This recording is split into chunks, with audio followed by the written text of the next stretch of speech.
Hello বন্ধুরা, তোমরা সবাই কেমন আছো? আমি চলে এসেছি দাদাভাই ডেয়ারি ফার্মে আবার একটা নতুন ভিডিও নিয়ে। আজকে তোমাদেরকে আমি অন্যরকম একটা ভিডিও দেখাবো।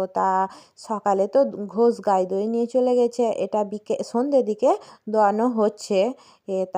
দোয়ানোর পর এখন দুধ মাপা হচ্ছে। এটা হচ্ছে 2টো গরুর দুধ, আরও 6টি গরু দোয়ানো হবে এরপর। এই গ্লাসটি হলো 1 কেজি, 1 কেজির মাপ। 1 কেজি করে দুধ মাপা হচ্ছে। দুধের কেজি হচ্ছে 40 টাকা।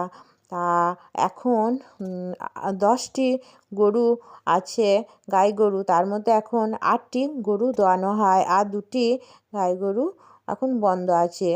দুধ তো 12 মাস কন্টিনিউ তো একভাবে দেয় না, কম বেশি আছে।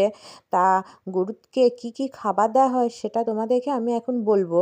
সকালবেলায় 2 বস্তা করে ছানি দেওয়া হয়, 2 কেজি খোল দেওয়া হয়, আর ভুসি 1 কেজি ভুসি, 500 ময়দা, 1 মুঠো করে নুন। সকালের খাবার এটা। আর বিকেলে দেওয়া হয় ঘাস, 4 বস্তা করে ঘাস দেওয়া হয় প্রতিটি গরুকে। এইভাবেই কন্টিনিউ প্রতিদিন এদেরকে এইভাবে খাবার দেওয়া হচ্ছে।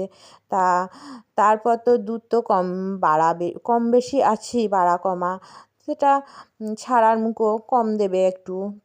তোমাদের এই ভিডিওটি কেমন লাগলো তা আমাকে একটু লাইক কমেন্ট শেয়ার করে জানিও। ধন্যবাদ।